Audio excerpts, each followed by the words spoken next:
Hi, this is Jeff Curto, and welcome to episode number 39 of Camera Position, a podcast about the creative side of photography.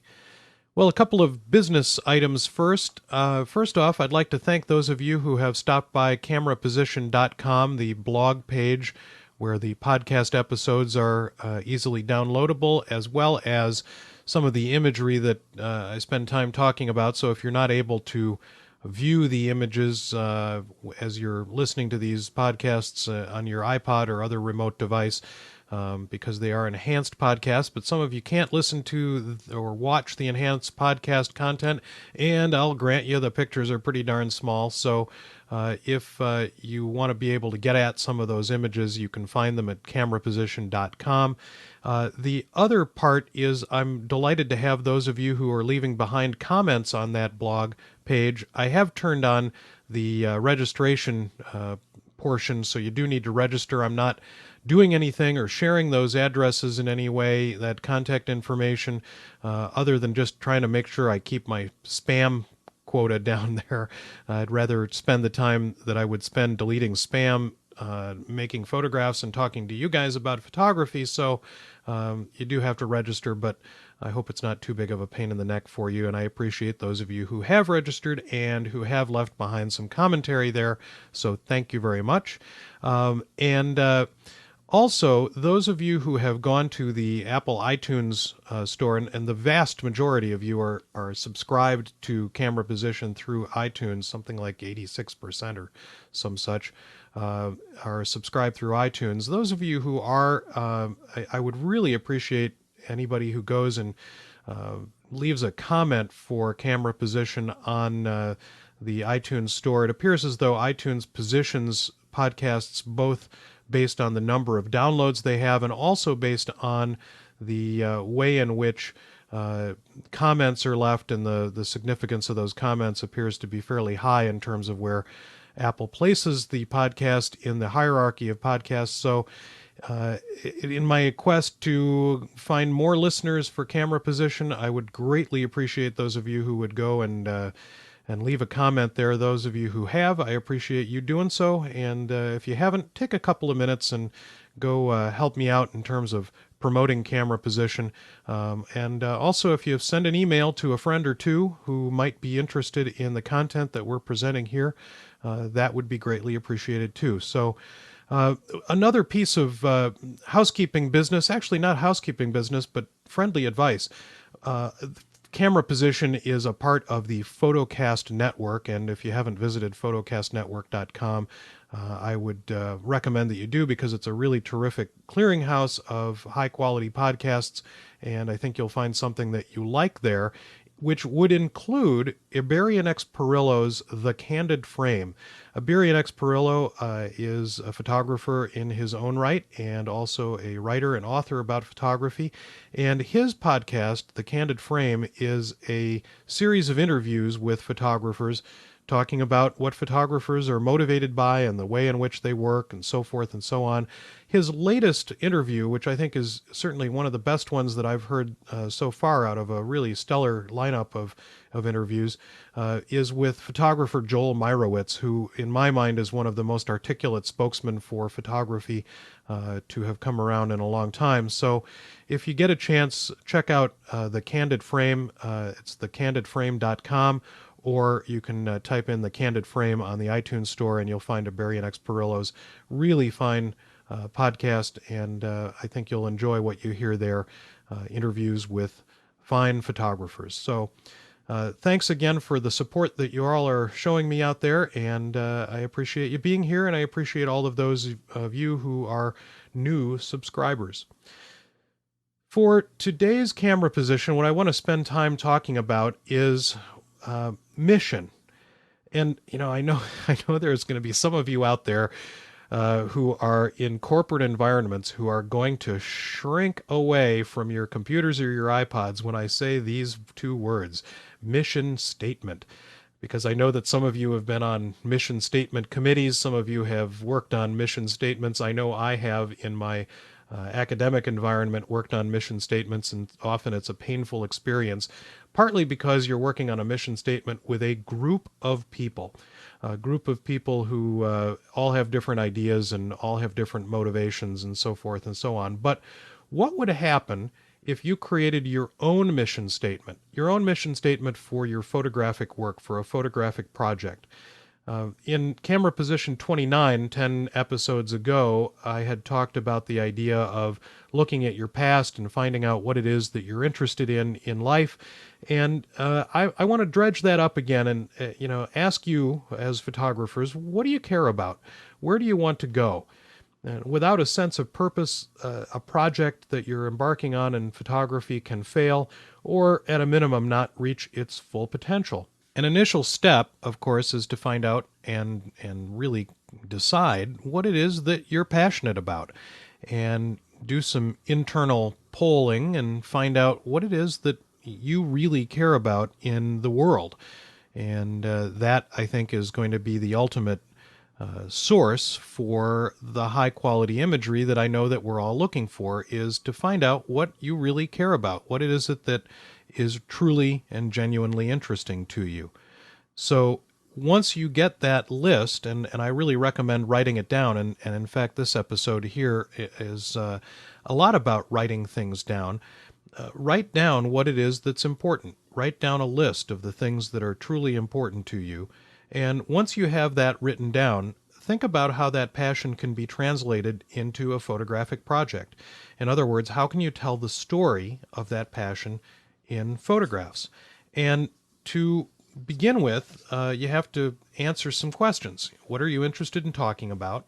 What in your imagination does this body of work look like? What is the tone that you want to have the body of work achieve? Is it positive, a negative tone? Those kinds of things. Do you have some sort of a goal in mind for how this project is going to communicate its message to people? And then the next part is to think about who this work is for.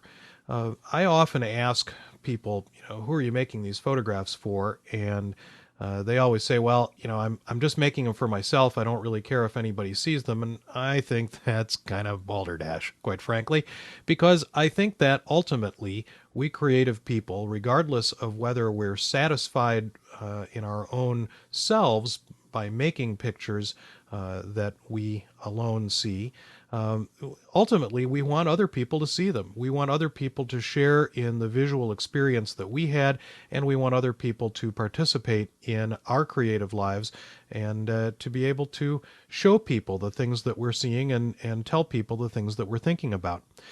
To that end, what I tend to think about is I tend to think of the audience as part of the project that I'm planning.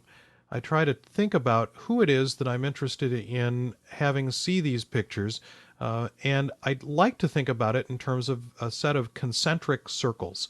An example of what an audience concentric circle might look like, I've included here in the podcast and on cameraposition.com on the blog page.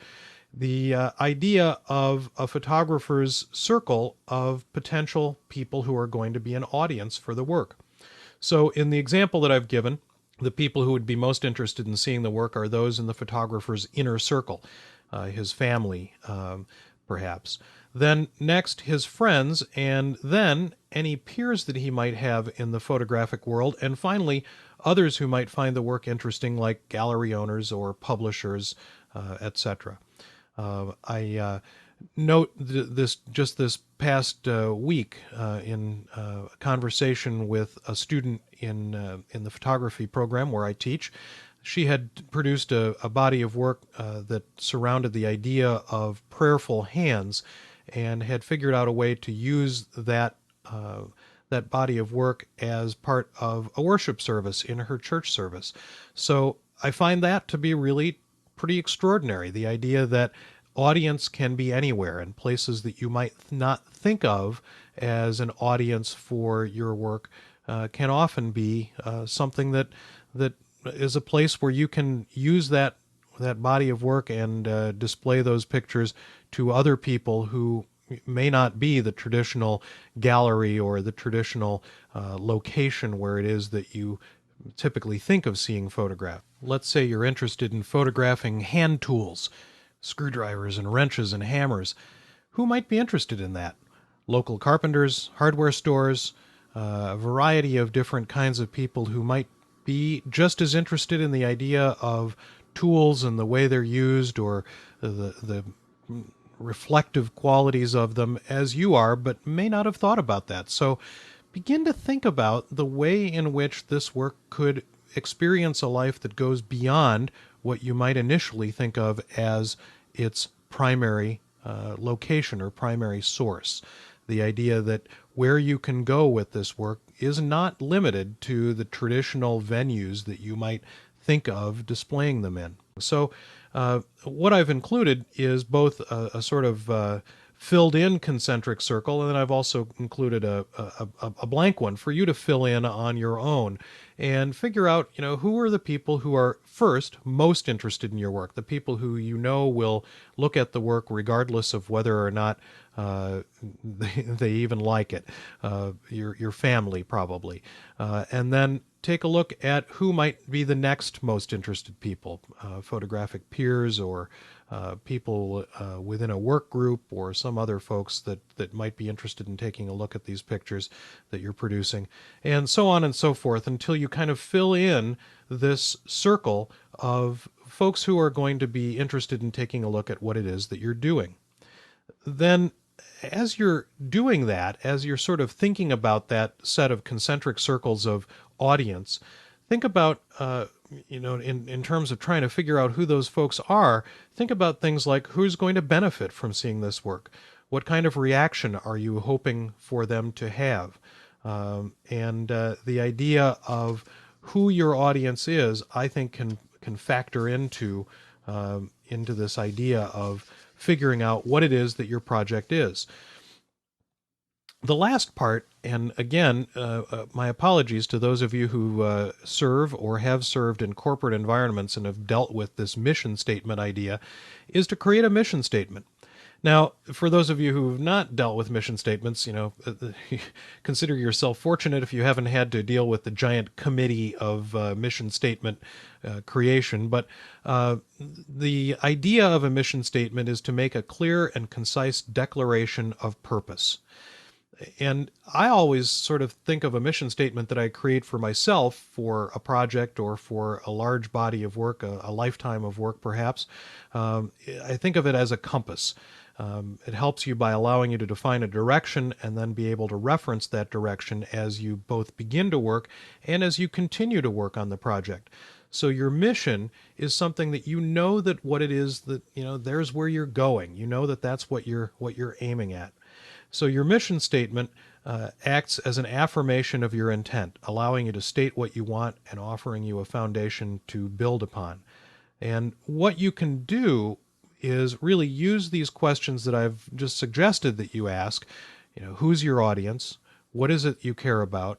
What kind of message do you want to convey to your audience? To begin to think about how to craft a mission statement. It doesn't have to be more than a sentence or two, maybe three.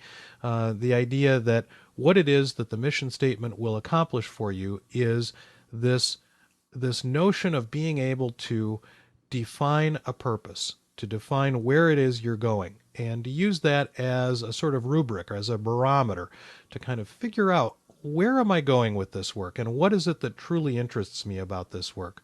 So a few sentences to describe where you're going with a project of photographs. And this project could be something as simple as 10 pictures that you're going to work on in the next 2 weeks. And I want these 10 pictures to accomplish this thing, and I'm going to show them to these people. And once they're shown to these people, then they have another life that goes on beyond that in this place. So, and think about all of the varied possibilities of where you can put work: websites, CD-ROMs, email. I know that, typically the kinds of emails that we get that have photographs in them tend to be, either spam or joke emails. But what if we began to use email as a method of distributing information, visual information to people? Obviously, an email may not be the right spot for a project of 30 photographs or even 15 or 10 photographs, but what if you could use email what if you created an email message that you sent out to 15 friends that had photographs in it that were accompanied by either some text that helped direct the viewer's notion of what it is these pictures are about, or in some other way looking at the idea of where these pictures go and what they do. And I'm thinking about the idea that what these bodies of work can do is go beyond your initial notion of what it is that you created them for. You made them for a particular reason, you did them for a particular audience, but ultimately, hopefully, that work will live beyond what it is that you've initially conceived it for. And that idea that what we want is an ever-increasing audience. A current example in my creative life is a pair of projects that I did utilizing family photographs from my past, from my childhood, and I had created a couple of small movies, small video pieces about the idea of where some of my photographic background had come from. And I used them as a component of an exhibition that I had a couple of, 3 years ago. And then after that, placed them on my website and have had some comments and so forth from the placement on the website. And I'll put a link to the videos in the cameraposition.com blog. And then this past week, these two videos were also included in Lenswork magazine's Lenswork Extended edition.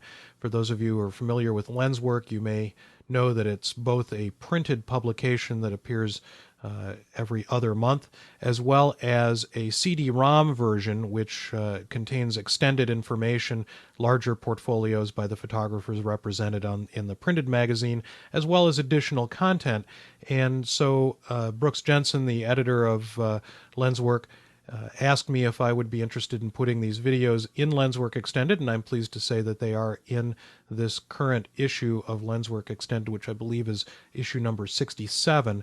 And the idea that the video pieces that I created as a creative piece, something that I was interested in for my own gratification, ended up being something that has touched and moved some other people based on my experience with exhibiting the work, exhibiting it using a television set and a DVD player in a gallery and headphones. Also the idea of placing these things on my website, and now another group of viewers is seeing this same content in this issue of Lenswork Extended. Of course, I'm very pleased by that idea, but I'm also really pleased by the idea that I continue to find a bigger concentric circle to stick the content into and be able to share these ideas with other people. So the idea here of creating a mission, giving yourself a notion of where you're going, forming an idea of where you're going based on what you're primarily interested in and where those interests will lead you in terms of your photographic output. So without a compass, without a rudder, you're going to be floating around aimlessly. Hopefully with some of these things, you're going to have a sense of where you're going and how you're going to get there. And that certainly is one of my goals with my photographic work, and I would hope that it would be one of your goals too, is to have a direction, have an idea. And writing some of these things down becomes, I think, very important to your creative world, your creative life. So thanks again for listening. Thanks to those of you who have made comments on the cameraposition.com blog, and for those of you who have or are about to make some comments on the iTunes store. I greatly appreciate it, and I look forward to seeing you next time on the next episode of Camera Position, a podcast about the creative side of photography. Photocastnetwork.com, your photography resource in the podosphere. Photocastnetwork.com